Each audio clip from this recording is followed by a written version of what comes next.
Welcome back to many of you who were here last week for the first of William Polk's Stimson Lectures under the general title, America Confronts the Post-Imperial World. William Polk is a remarkable individual, a veteran foreign policy consultant, author, and professor of Middle Eastern Studies. President Kennedy appointed him to the State Department's Policy Planning Committee, where he served during the Cuban Missile Crisis. As I think I said last week, if there's anybody else in the world writing books in 2018 who was in the Kennedy administration, I don't know who it is. And he's written a great many books, just some of them: Violent Politics, Insurgency and Terrorism, Neighbors and Strangers, The Fundamentals of Foreign Affairs, Understanding Iraq, Understanding Iran, Distant Thunder, Reflections on the Dangers of Our Times, and Humpty Dumpty, not to mention The Fate of Regime Change. I think what's quite remarkable about William Polk, in addition to his amazingly prolific pen, is that he's somebody who really has, throughout his career, straddled the world of real politics and the university. He started a major Middle East centers, particularly important one at the University of Chicago. He was a professor at Harvard before he went into politics, and has always had one foot in the academy. And he stands therefore as an example to us. His last lecture was called Snow White's Mirror, What We See and What Others See, and it was about, for those of you who were not here, how American self-perceptions stand in some considerable tension with the way others perceive them in the world. And he traced this all the way back to the War of Independence and all the way forward to our time. Today, he's going to be talking about how, from our earliest days, we've been set by fear of violence and have increasingly put our faith in military force. William Polk, welcome. Thank you.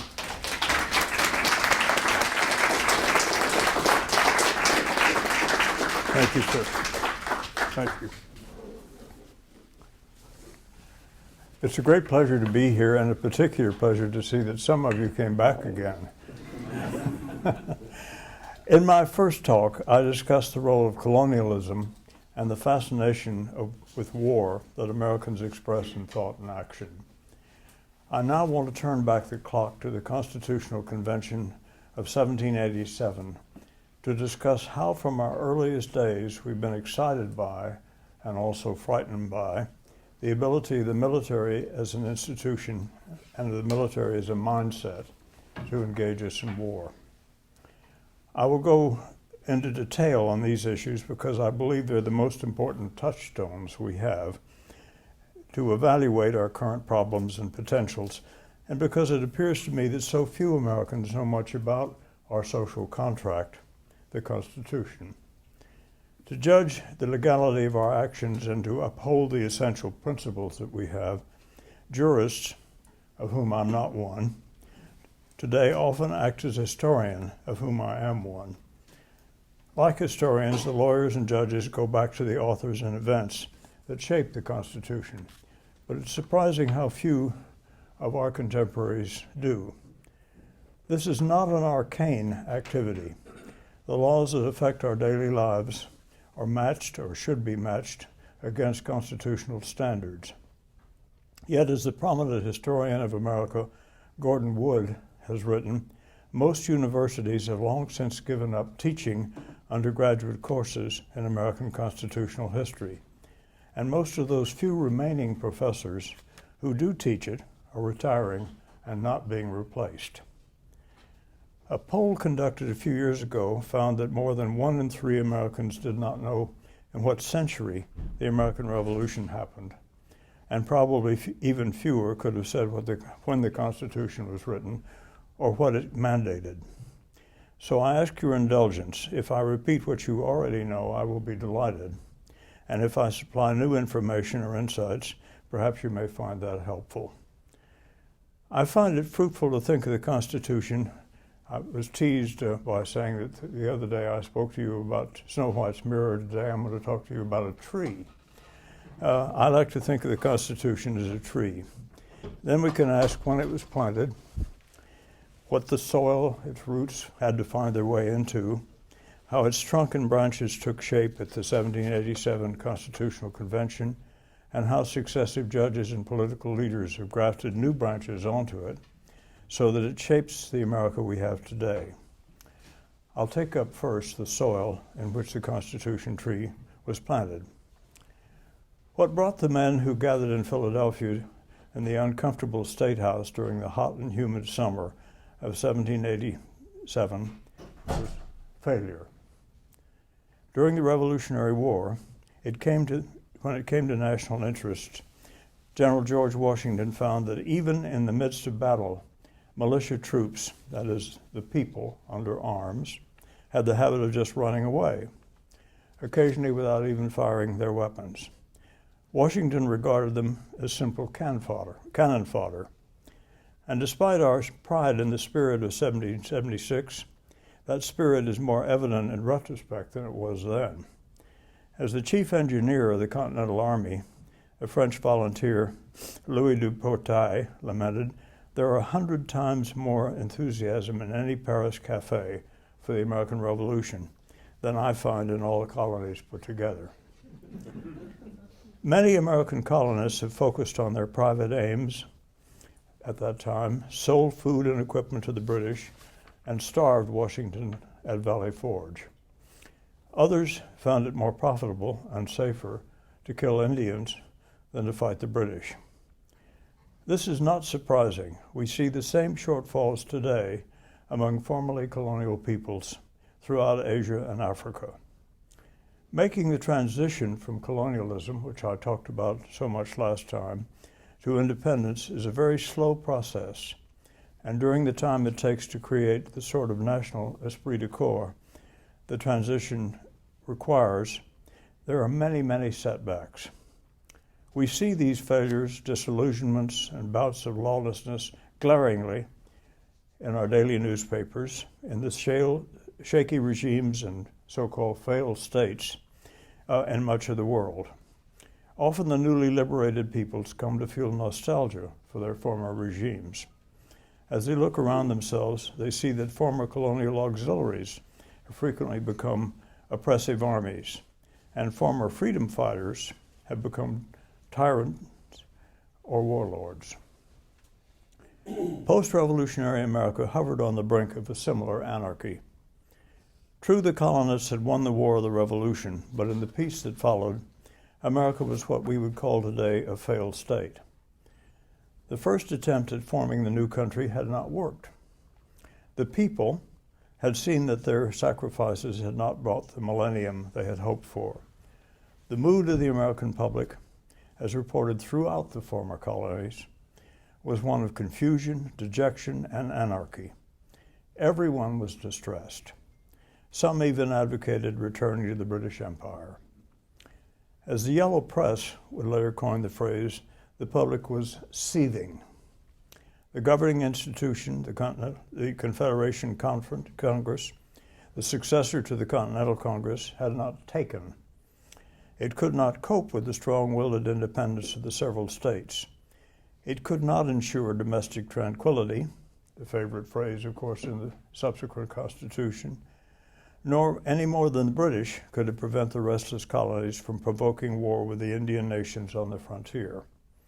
In short, Americans were suffering with what I've called, in describing societies today in Africa and Asia, post-colonial malaise.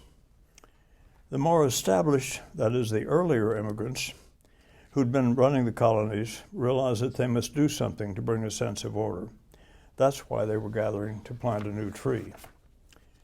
What apparently they did share, I beg your pardon, what about the soil in which they were thrusting their spades? It would have been almost unimaginable to young Americans today. In the context of 1787, and except for dress and language, the delegates would have looked and not felt out of place in Calcutta, Lagos, Mogadishu, or the capital of any African or Asian failed state. The streets of Philadelphia were open sewers, with swarms of mosquitoes and flies feeding on the faces of animals and humans. Crowds of immigrants from many lands jostled against one another and against the roaming pigs that were the only effective collectors of garbage.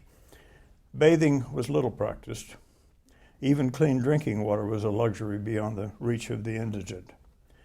The street people who milled around outside the relative elegance of the State House in Philadelphia were strangers to one another. Their languages, culture, dress, and deportment certainly did not evoke a sense of shared nationality. What apparently they did share was drunkenness. Drunkenness led easily and quickly to violence and was anticipated at every hand. Gentlemen wore swords, sometimes hidden in canes, and often carried pistols. There was little civil authority. Every man was on his own. Recognizing the failures of their attempt to create stable governing institutions, the Confederation Congress had authorized the holding of a convention to amend the Constitution. Amending the Articles of Confederation was the official mandate of the Philadelphia Convention. But the delegates took their authority beyond what had been licensed. They planned not to amend, but to replace the existing government. Put baldly, what they were doing amounted to a coup d'etat. And for that reason, they determined to hold their discussions in secrecy. Not surprisingly, one of the first points on which the delegates agreed was to sacrifice such little comfort as they could get from the open windows by covering them with blinds, and by demanding that what took place inside the hall of the State House not be revealed to the street. They realized that they had to be careful to avoid what Delegate Pierce Butler of South Carolina called, and with good reason, licentious publications. So the delegates sweltered together while they conspired. Today it has become fashionable to criticize them, but the delegates really were an extraordinary group. Many had fought in the Revolution. General Washington was unanimously elected their president, that is, of the convention. Colonel Alexander Hamilton was one of the most influential of the delegates. And as a group, the delegates shared generations of tradition and years of experience, even under British rule, in running the governments of their colonies. They were sure of themselves. As their conversations demonstrated, they were extraordinarily well-read, and their linguistic ability, particularly in Greek and Latin, would have put to shame many of today's university faculties. Of course, I exclude Yale from my comment about that. They were nearly all members of the small Protestant male white elite. While they were determined to create a republic, they were not sentimental at all about the people. They did not expect the new citizens to be able, nor did they wish, to establish justice, ensure domestic tranquility, provide for the common defense, promote the general welfare, and secure the blessings of liberty with the help of the people. They hoped to do that themselves. And they assumed that they, America's most distinguished and highest standing citizens, as Delegate and later President James Madison described them, could create a framework in which these lofty aims had a chance of being achieved. That framework was the Constitution. They were driven together by their shared perception that the Articles of Confederation simply had not worked. The Confederation that emerged was to hold the colonies together and to provide for domestic tranquility, they sought. It couldn't do it. That it was weak, intentionally weak, was understandable, perhaps inevitable, because after all, the revolution had been undertaken to break loose from an authoritarian government, the British monarchy. And at no time, certainly not they, knew how to balance authority with freedom. They were not alone in thinking, worrying might be a better word, as they did. Settlement after settlement, town after town, expressed its frustration and anger to state governments, and various conventions, delegations, and individuals denounced the very idea that sovereignty could be delegated to any official body. Contemporary Americans were natural anarchists. People power was the sense of politics throughout the land. In the context of this mood, law and order was collapsing, and even while the Continental Congress was still in existence, it could not protect either their particular interests or their common interest. Members of the elite were so disturbed by the current malaise that they delved into the history of the ancient Roman Republic and contemporary European states, particularly England, to see how other people had handled the definition and practice of government. The less widely read public, the general public, was not so philosophical or abstract as the aristocracy, but they too were fearful and often angry. The attitudes of both groups were largely predetermined by the political, economic, and social system that have evolved over the previous century. The essential feature of that system was the division of the land into 13 nearly self-governing colonies. Each had its own customs of government, its own system of electing people, its separate attitudes, its separate interests, and each had come to think of itself as a state. However, the revolution had taught the men who gathered in Philadelphia that separately they could not defend themselves. Thus, by their experience in the War of the Revolution, they were concerned about the danger of foreign invasion, but by reading and reflecting, they were deeply worried also about the cost that would have been required to prevent attacks against themselves and their property. That's a critical point that I want to emphasize in the rest of what I have to say, the sense of the overhanging danger of doing too much to try to protect oneself. It was in the context of their aspirations and fears that they deliberated on forming a new system. How remarkable that deliberation was, we can see by comparing it, or comparing what they were doing with what's been happening or usually not happening elsewhere in our own times.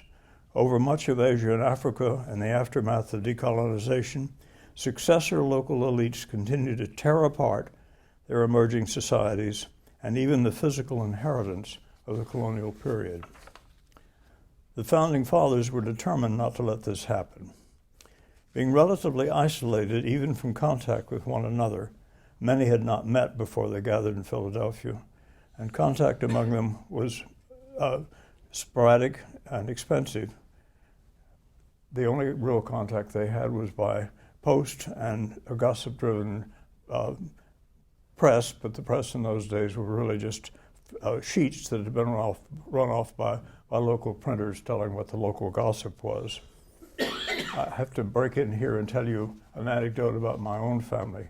When James K. Polk was elected to be our 11th president, he had not met the vice president. And when they first met, the vice president called on him in the White House, which was supposed to be turned into a warehouse because it was in such bad shape. The vice president came in and they talked for a few minutes, and when he left, James K. wrote in his diary, "Seems like a nice fellow." So, being relatively isolated from one another, they spent much of their time gossiping together. They also realized in their reading that it was not just the destruction, pillage, and casualties of actual war that was the danger. Rather, it was the fear of these terrible costs that constituted the gravest danger to freedom and the ability to enjoy the good life, which was their principal aim. That, it seems to me, is a theme that carries over into so much of what we experience today, the fear of things that have not yet happened, but which we expect might happen. What we know of their deliberations, mainly in the account written by James Madison, are filled with references to the experiences of Greece, Rome, and contemporary Europe, to the deliberations of the great European, who were then recent, philosophers and legal commentators.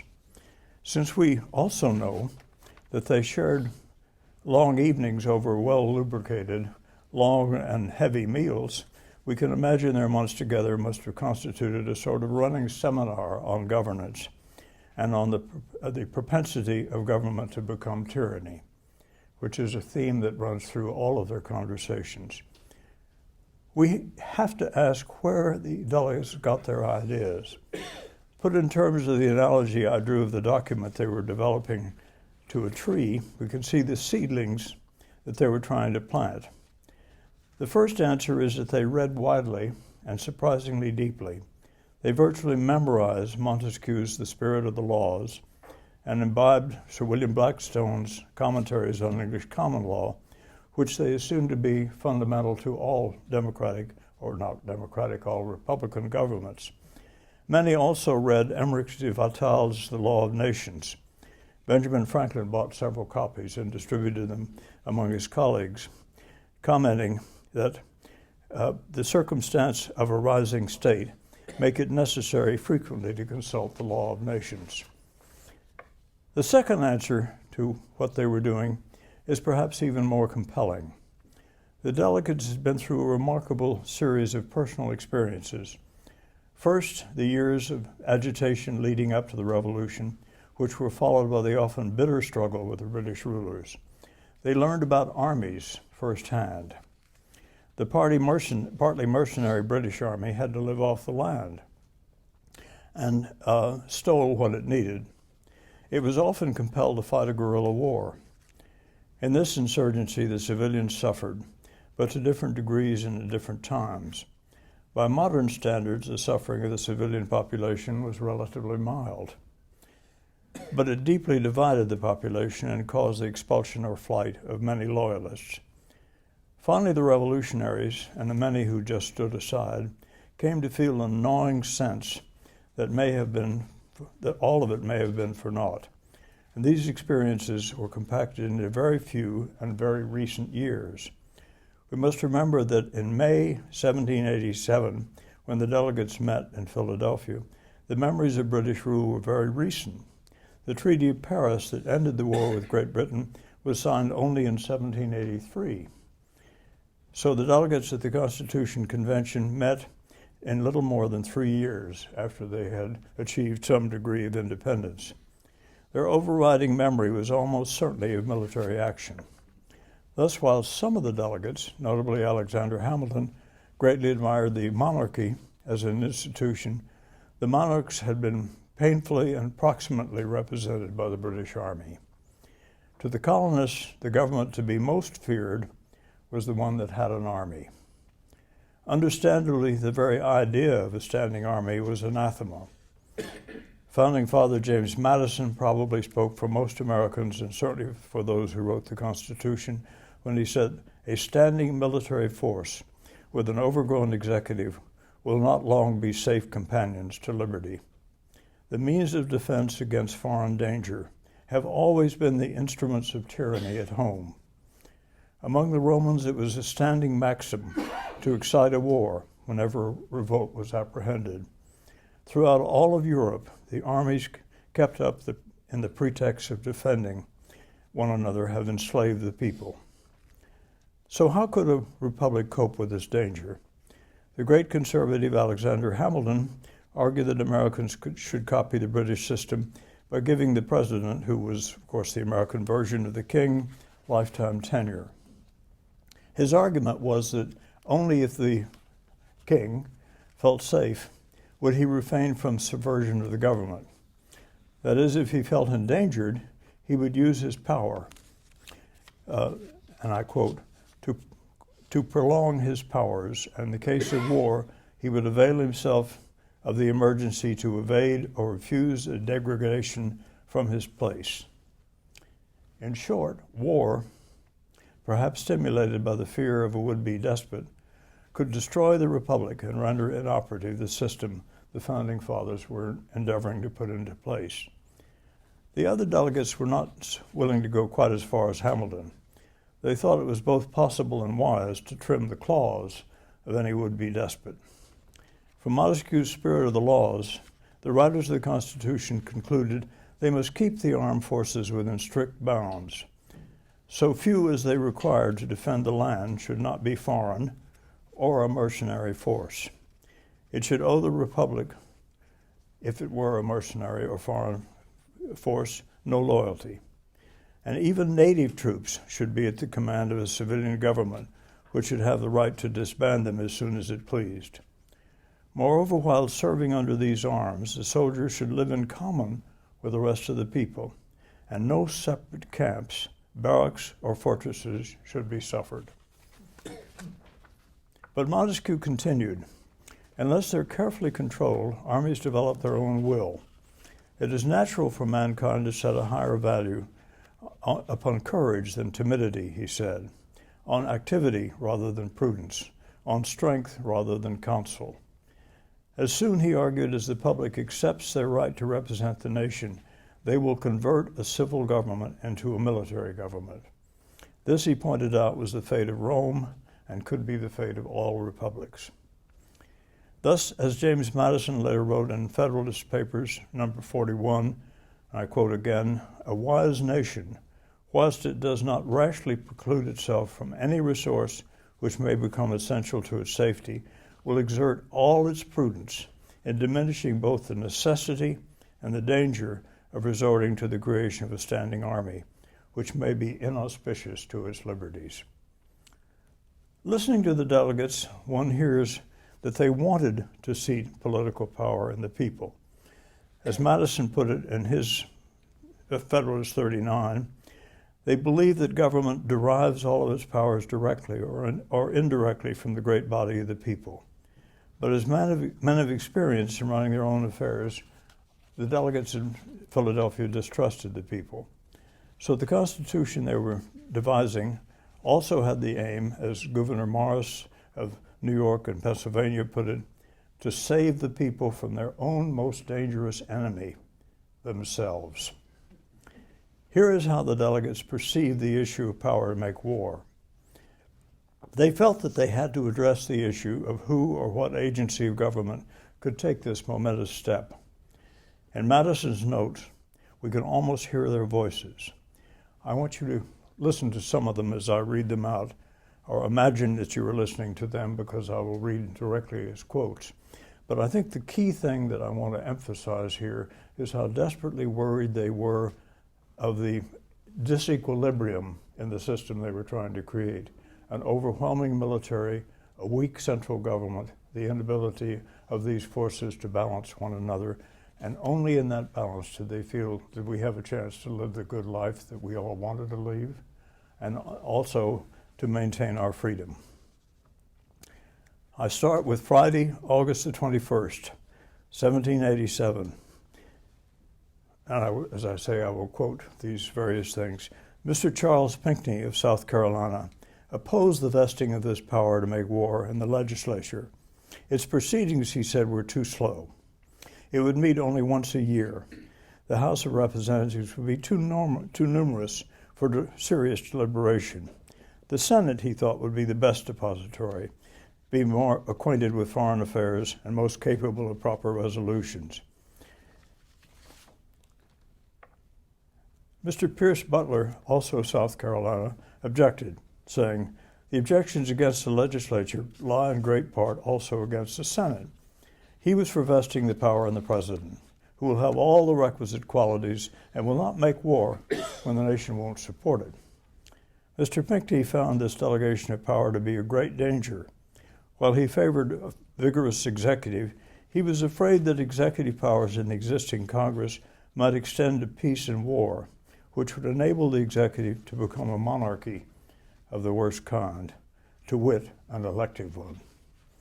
Mr. Madison and Mr. Elbridge Gerry of Massachusetts moved to insert the word declare, striking out the word make war from the text, leaving the executive only the power to repel sudden attacks.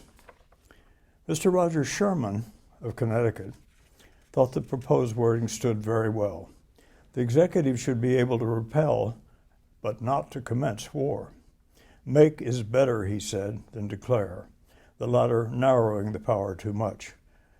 Mr. Gerry, objecting, said that he never expected to hear in a republic a motion to empower the executive alone to declare war. These are points, obviously, a very great moment to our current situation, as I'll come around to. Mr. Oliver Ellsworth, also of Connecticut, said there is a material difference in the cases of making war and making peace. It should be more easy to get out of war than to get into war. War is a simple and overt declaration. Peace is attended with intricate and secret negotiations. Mr. George Mason of Virginia was against giving the power of war to the president because he was not safely to be trusted with this, or to the Senate because it was not entitled to it. He was for clogging rather than facilitating war, but he was for facilitating peace. He preferred declare to make. On the motion to insert the word declare in place of make, it was agreed to. And that's how the text of the Constitution emerged on this very critical point. So one reads in Article 1, Section 8, paragraphs 1 and 11, the Constitution state, quote, "The Congress shall have the power to declare war." After the convention, writing in Federalist Number 4, John Jay of New York, who was our first Chief Justice, caught what was probably a general attitude of the public, and certainly that of the Founding Fathers, when he warned that monarchs will often make war when their nations get nothing by it. "Beware," he went on, "they will do this for purposes and objects merely personal, such as a thirst for military glory, revenge for personal affronts, ambition, private compacts to aggrandize or support their particular families." It was not long before Jay's list could have been expanded to the desire of candidates to win elections by appearing to be defenders of national honor or protectors of national interest. War, or the threat of war, as several of our presidents knew, can be ridden like a surf toward electoral victory. For those of you who were here the other day, you will remember that I quoted that great proponent of peace and tranquility in the world, the German Nazi leader Hermann Goering, say it was so easy to lead the people forward. All you had to do was to pose the threat of foreign invasion or of the weakness and latitude of the government.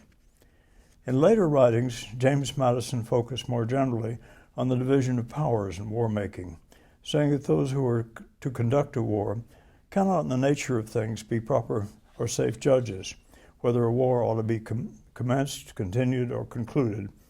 They are barred from the latter function by the great principle of free government, analogous to that which separates the sword from the purse, or the power of executing from the power of enacting laws.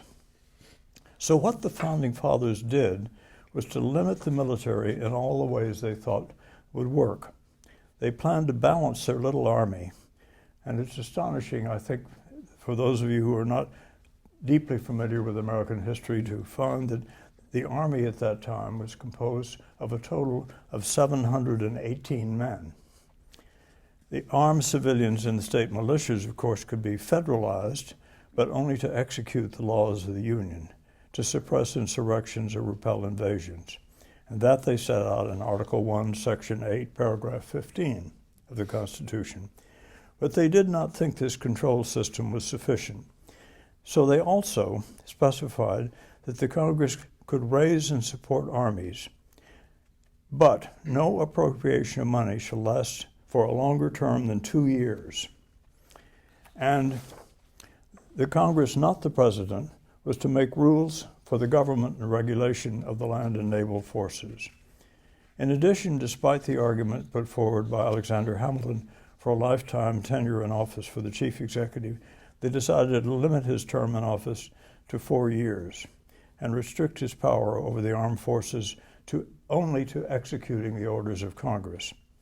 As prescribed in Article 2, Section 2, Paragraph 1, as Commander-in-Chief, he was to be what today we'd call a Chief Operating Officer rather than a Chief Executive Officer. He could order the Army or militia into action only when the Congress declared war. George Washington, who had been president of the Constitutional Convention and who became president of the new republic, affirmed this interpretation in 1793 when he proclaimed that, quote, "The Constitution vests the power of declaring war in Congress. There is no offensive expedition of importance that can be undertaken until they shall have deliberated on the subject and authorized such a measure."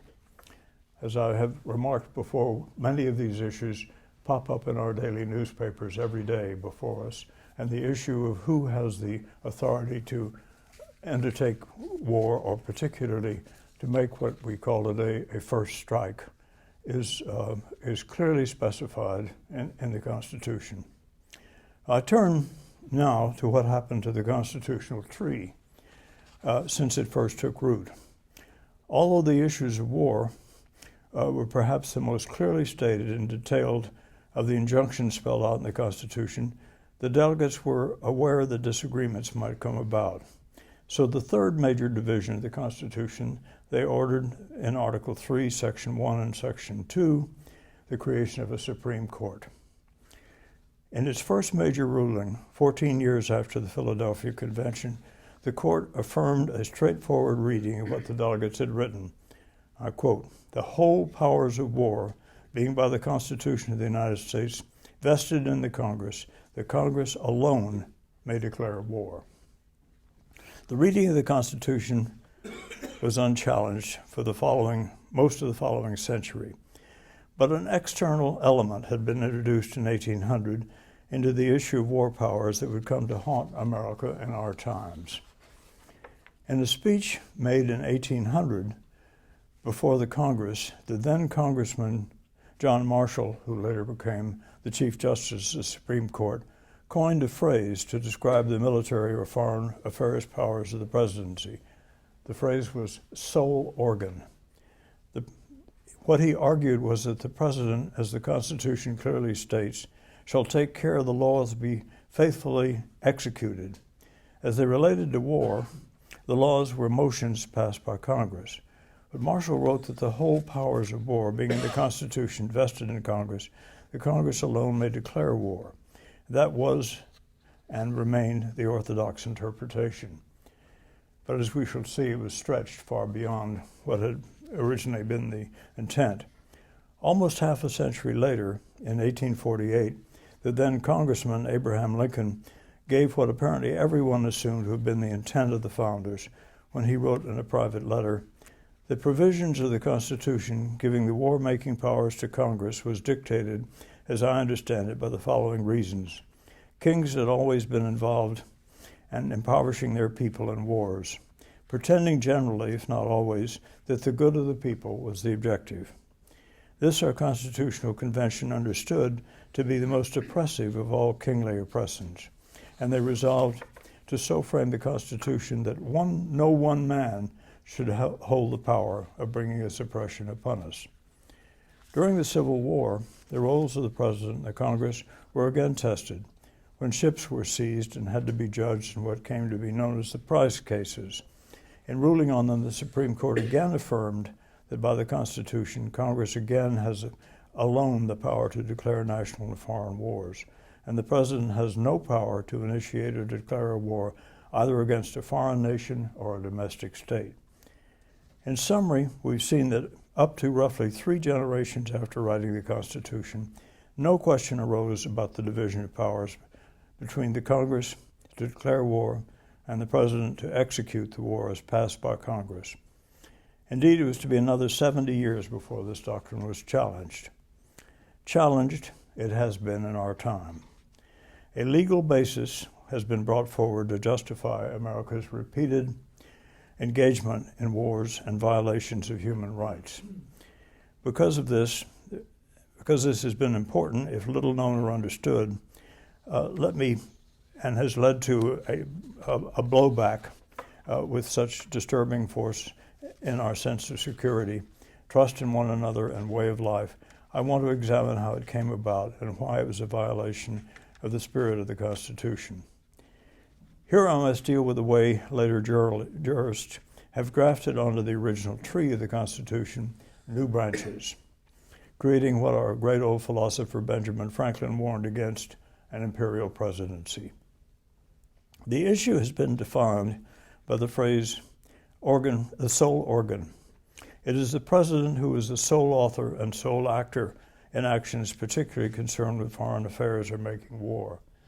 Is this a possible or legal interpretation? As I've said, the phrase sole organ was used in a speech John Marshall, who was then a congressman, made before the Congress and not in a ruling of the Supreme Court. It's been taken out of context, leaving aside the qualifying understanding that Marshall implied that the president was the sole organ in effecting a law that had been passed by the legislature.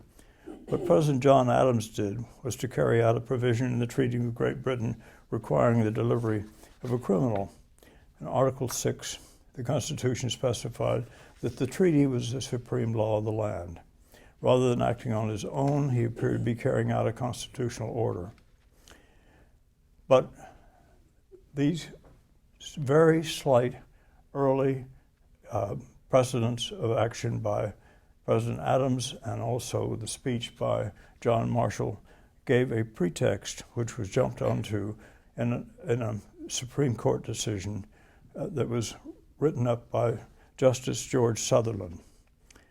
George Sutherland was an English immigrant who made it his lifetime mission to argue that the president must be given a free as well as a strong hand.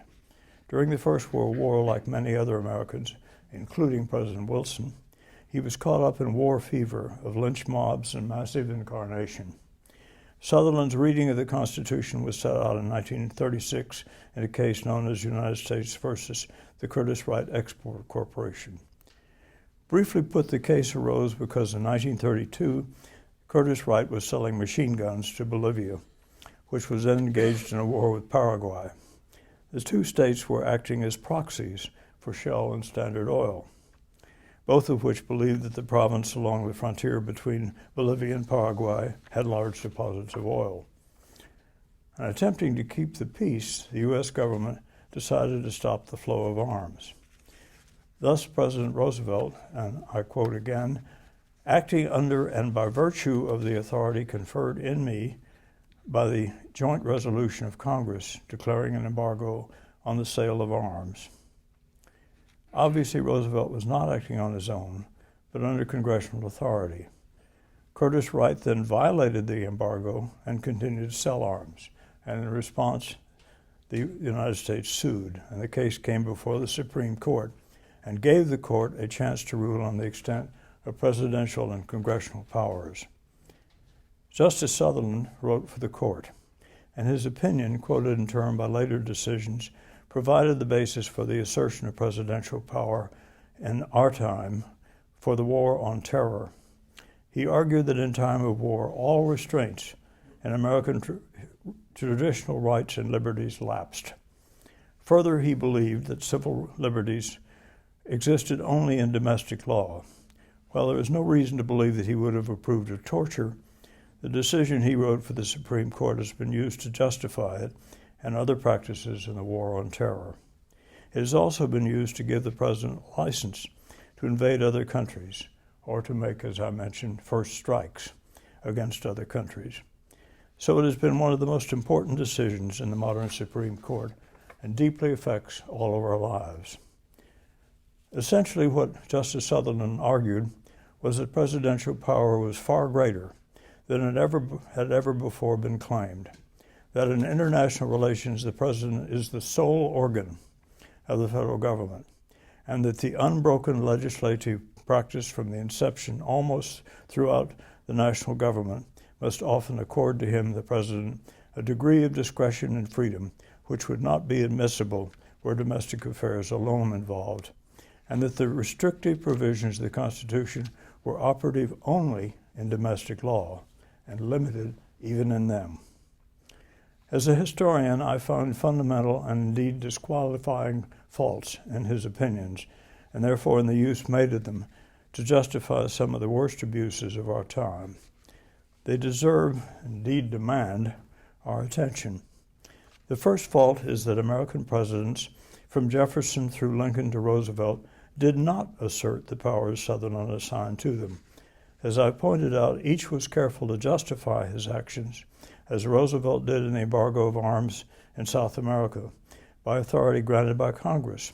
Congress was to decide policy, and the executive was to implement it, not more, not less. On this point, Sutherland was simply wrong.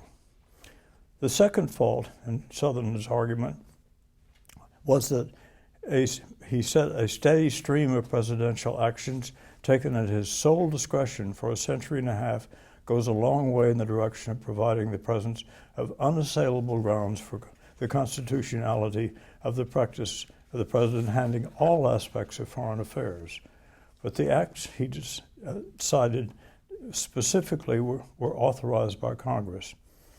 The only major exception was Andrew Jackson's disregard of the attempt of the Supreme Court to stop what Associate Justice John Story called the iniquity of oppressing the Cherokee Indians and disregarding their rights. This was, as some of you will remember, a big part of my discussion the other day.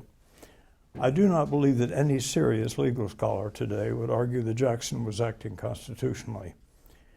The third fault is that Sutherland based his argument for presidential overlordship on the assertion that the states severally never possessed international powers, and that when the Revolution ended in the 1783 peace treaty, the powers of extended sovereignty passed from the Crown of Great Britain not to the colonies severally, but to the colonies in their collective and corporate capacity as the United States of America.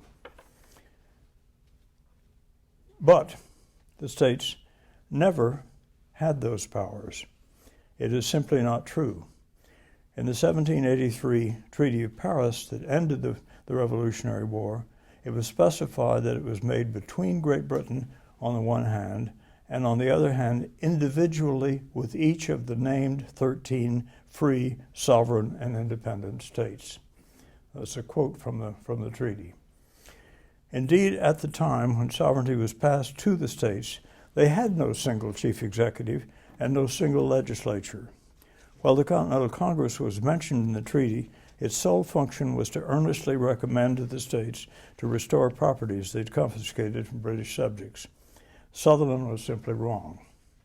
Fourth, while Sutherland thought that sovereignty as a single attribute in America in those years it in fact was not. It was diffuse. As is common in all insurgencies, what amounted to sovereignty was dispersed.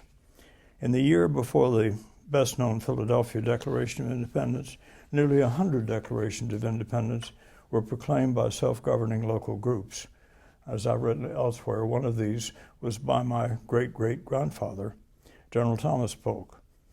Finally, fifth, Sutherland's assertion that the colonies had no international or foreign affairs role is also historically fallacious. What, after all, was a revolution but an assertion of authority vis-a-vis what they'd come to regard as a foreign power? Each colony set itself up as an independent entity. North Carolina established a provincial Congress in 1774. Massachusetts quickly followed. Their work was carried forward by the Second Provincial Congress of New York in 1775.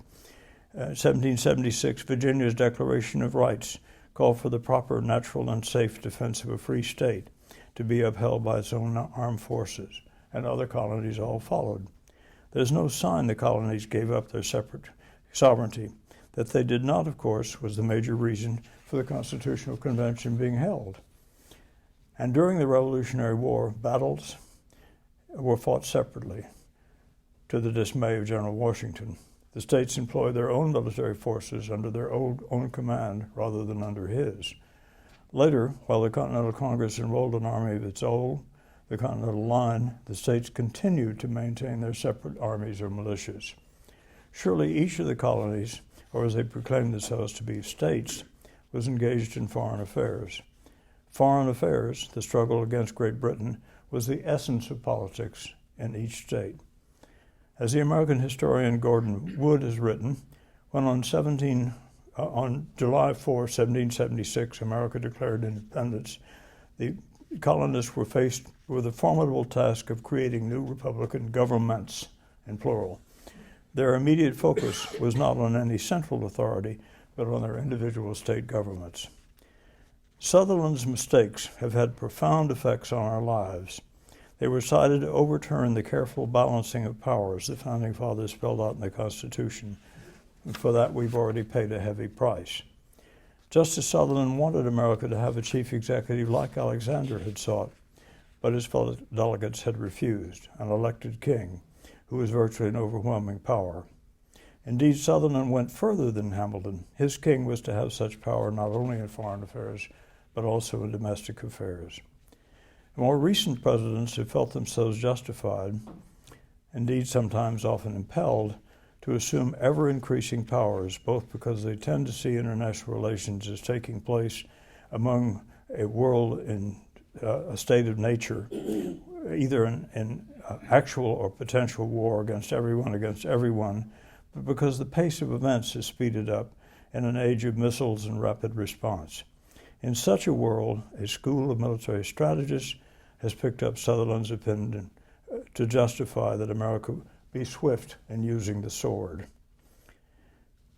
As the eminent scholar of American constitutional law, Lewis Fisher of the Library of Congress has pointed out, this doctrine was cited in 1950 to justify President Truman sending troops to Korea, in 1966 to justify President Johnson's intervention in Vietnam, in 1994 to justify President Clinton's terrorism legislation. More recently, it formed the basis for the memorandum written by John C. Yoo, then Deputy Assistant Attorney General, that specifically justified the action the President was the sole organ to use military force abroad. Essentially, the memorandum certified President George Bush's legal authority to invade other countries, as he did 2 years later. Based as they were on a decision by the Supreme Court, which, although I've argued was fatally flawed, was still standing, Yu's position had a legal basis, and the memos were eagerly received by President Bush, who began preparation for the disastrous military adventures in Iraq and Afghanistan. In the attempt to rein in the abuse of the constitutional guards against excessive presidential powers, and specifically the danger of imperial presidents plunging the country into war, came the War Powers Resolution. President Nixon regarded it rightly as an attack on his powers. It was passed over his veto on November the 7th, 1973. It aimed to assure that the collective judgment of both the Congress and the President will apply in the introduction of American armed forces into hostilities, and the President's powers as Commander-in-Chief are exercised only in pursuit of a declaration of war, specific statutory authorization from Congress, or a national emergency created by an attack upon the United States. 28 years later, in the panic wake of the terrorist attack on the World Trade Center and the Pentagon, Congress rushed another public law, 107-40, authorizing President George W. Bush to use all necessary and appropriate force against those nations, organizations, or persons he determines planned, authorized, committed, or aided terrorist attacks against the United States. Then on October of the following year, Congress passed Public Law 107-243, authorized. I give you these things just to show you that I'm not making this up as I come along paragraph by paragraph, authorizing the President to use force to invade Iraq, and did not require that Iraq be found guilty of the attacks on the United States. This cuts to the issue of whether Iraq had indeed any possibility of attacking the United States. I was in and out of Iraq a great deal during that time and met with their government a number of times. They were absolutely convinced that the United States was determined to attack them, that there was nothing they could do. And at the 11th hour, just before the American invasion, I met with the Deputy Prime Minister and we worked out a plan that would have allowed the principal issue that was then being discussed, overflights by UN aircraft, not only to be allowed, but to be paid for by the Iraq government to justify the fact that no even thought of any possible attack on the United States could be made. And of course, Iraq in any event had no capacity to attack the United States, tens of thousands of miles away, and no equipment to put any of its troops or equipment there, and certainly had no development of nuclear weapons or any of the things that we've been frightened of. Three aspects of American actions are thus highlighted in the Congressional resolution. The first was that American forces were to be brought to bear not only on states, but on individuals and non-governmental groups. Second, the justification for action is based on the UN Security Council resolutions. And third, resolutions projected the creation of an incoming interim government of Iraq. That is, they projected for the first time what we have now called regime change, which is one of the factors in our overseas relations that I think many of us agree have caused so much trouble in recent years. These shifts in the nature of the American constitutional approach to presidential powers and the issues of war have profound effects on our lives today, and I believe will continue far into the future. But to go full circle, I must return in the few seconds I have least on your attention. Their decision was that the ultimate safeguard against unnecessary war was the Congress. It alone could declare war. They could not have imagined the transformation of that body as the economy, the society, and the intellect of the American public grew. What happened was a series of more or less unrelated actions. The first decision, made roughly at the time that the Supreme Court ruled on presidential power, allocated the airwaves to new corporations. That was in the 1930s. The attempt led to the establishment of the Federal Communications Commission, the FCC, which was made to ensure that the airways be used for public purposes. But the essential result was that the airways became commodities that could be sold by the minute to anyone who had the money to buy them. Purchase was very attractive for businesses, but also for politicians, whereas the American tradition literally put candidates on stumps to harangue small groups. First radio and then television gave them potentially vast audiences, but that access came at a large and increasingly enormous cost. To get the money to buy access to the public became the essential task of the typical congressman. He could ask his constituents for contributions, but they came in drips and drabs. Members of the House of Representatives spent an average of nearly $1.5 million every 2 years just to be elected. The successful politicians learned that the quickest, easiest, and surest method to get the money to win elections was by leasing themselves or selling themselves to special interests. My favorite American philosopher and humorist, Will Rogers, from Oklahoma, a fellow cowboy of mine, put it bluntly, but perhaps with a smile on his face. He said, "A fool and his money is soon elected."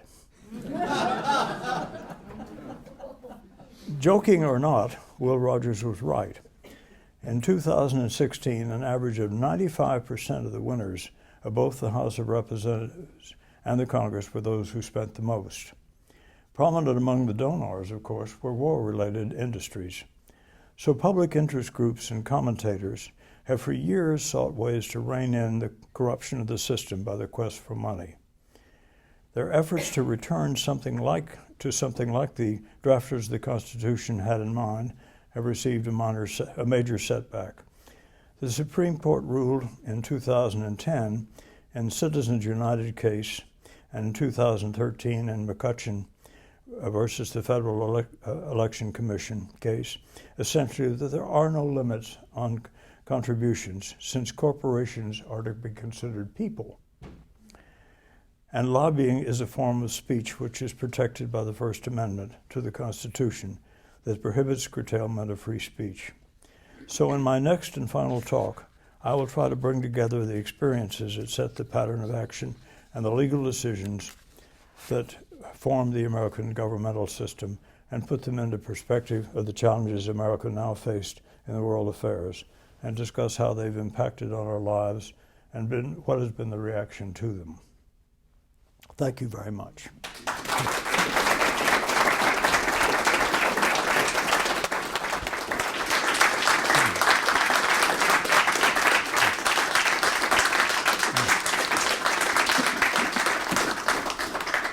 Well, thank you very much for another incredibly rich and wide-ranging lecture. We do have a few minutes for questions. Yes, sir. Thank you very much. I really enjoyed your lectures, although I have to say, what you said about Justice Sutherland really enforced my unease about our Supreme Court. If a justice can really sway the way how our system is working, I am scared. I am too. Yeah. As a retired Army officer and a Guantanamo defense attorney, thank you very much for bringing this out. Unfortunately, it's even more chilling than what you've been able to describe here. We also have, using that same argument of the sole organ, that the commander-in-chief has the authority now, as determined under the Hedges v. Obama lawsuit, that they can even put U.S. citizens into military detention without due process outside the Constitution. It's far worse than even what you've been able to describe in this brief time. And I can attest to that as a Guantanamo defense attorney. But what I wanted to ask you was, and as a military officer, I understand how military officers have a very narrow tunnel vision of how they see the world. And you experienced that with the Cuban Missile Crisis, I believe, where the military was willing to use nuclear weapons, and thankfully the civilians stopped them. Would you want to go into that a bit of how the military does not merit deference? They don't look at things in the broader way, and even Clausewitz understood that. So perhaps you could discuss that a bit. Todd, I'm going to plan to talk about that in my talk day after tomorrow, particularly how close we came to a coup d'etat by the military shortly after the missile crisis. But I think you're dead right. I want to thank you, though. I have so seldom in my life, particularly in recent years, been accused of not being quite pessimistic enough. I should tell you all that Todd was one of the defenders of prisoners in Guantanamo, appointed by the court, and is an outstanding and extremely well-informed person on all the things where I'm an amateur. No, I have to correct you. I defer to you in all these things. So. I learned an awful lot from you. So maybe I could ask a question. What you said about the court is certainly compelling, and the Sutherland decision, but it does seem to me, this is just put out there for you to comment on, that Congress itself has been complicit in transferring this kind of power to the president. So I'm thinking now of Ira Katznelson's book Fear Itself, and he describes during the Truman administration how Congress voluntarily essentially transferred a lot of not only budget-making authority over the national security state, but decision-making authority to the executive branch.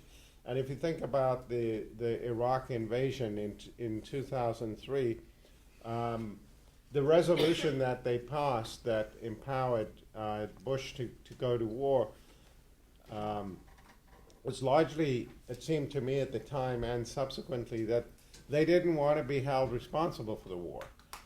So essentially they would put themselves in a position to say, well, it's Bush's war, we empowered him to make the decision, and so, you know, thinking that the downside electoral risk for the war going badly was much more worrisome to them than the upside electoral benefit of the war going well, because Americans, sort of conventional wisdom among people who study American politics, that there are very few electoral returns to foreign involvements. So they were essentially protecting themselves by transferring this authority, or going through the motions of demanding that the War Powers Resolution be observed, but not really caring when it isn't. And so to what extent really is it Congress itself complicit in this transfer of power to the executive branch, rather than the court doing it behind Congress's back? I think you're exactly right, but if I may take a note out of Todd's comment, it's worse than you've suggested. Let me read you a couple of statistics. About 3 years ago, there was a study made of the members of the Congress, and it indicated that of the 535 members, 117 have directly or indirectly been bankrupted in at least 2 businesses. 7 have been arrested for fraud. 8 have been arrested for shoplifting. And these crimes are in addition to such things as writing bad checks, reputations that prevented them from getting credit cards, or been imprisoned for assault, or using or selling drugs. As one humorist put it, they are truly a cross-section of the American public.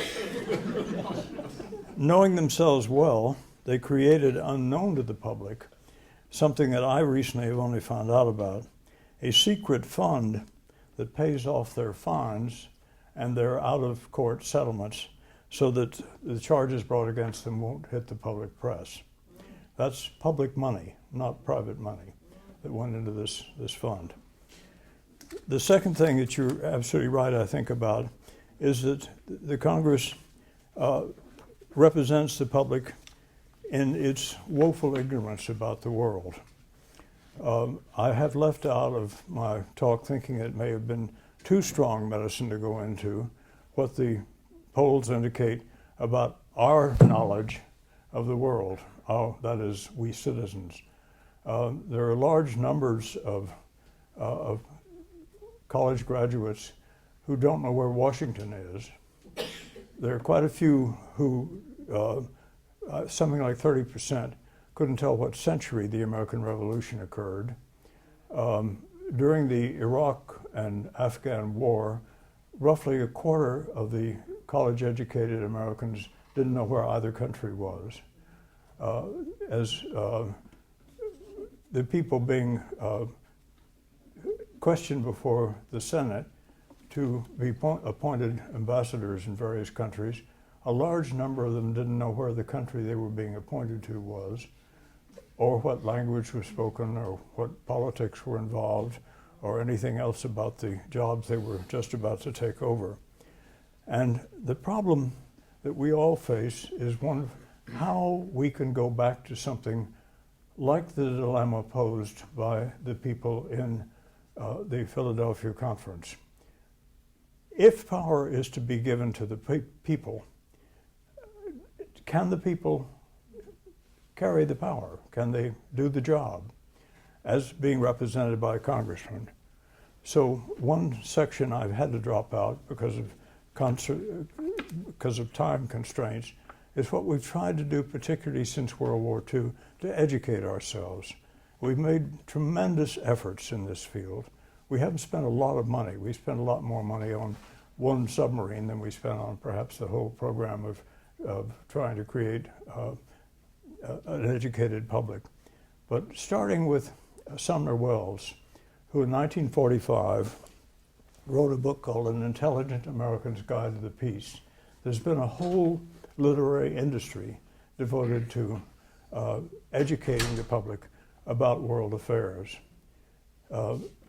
Both your former dean of the law school of Yale, who became president of the University of Chicago, Robert Hutchins, and the then president of Harvard, encouraged the growth of general education. That was an enormous step forward. Then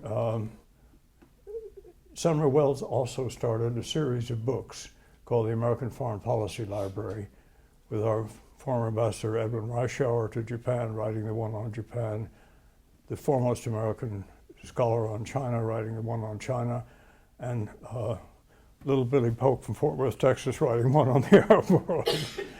But the result has been very disappointing. We still have these terrible problems of ignorance.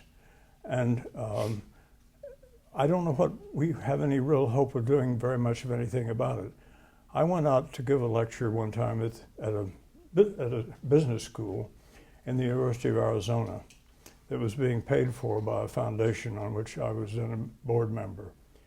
And I met with a group of young people, and during the course of our discussion, I asked questions such as how the Congress operates, various things, how the Congress makes laws, how the Wall Street business activities relate to Congress? What are the various government agencies that affect business activities? Absolute sea of blank faces. Not one person had a clue about any of these things. And afterwards, I was asked by the dean of the school, this was a graduate school, these people all had regular college degrees, what I thought of the lecture. And I told him that I was quite stunned by this. And he said, well, after all, we are a factory. We are turning out products for Wall Street. And if we don't really care whether they know anything about what NATO is or what Europe is all about or what our relationships with China and Japan amount to. What was important is they're learning the toolkit that they have to learn in order to be businessmen. And if you look around in American colleges today, you can, if you're a young man, go to, say, the University of Oklahoma is one that I happen to know of.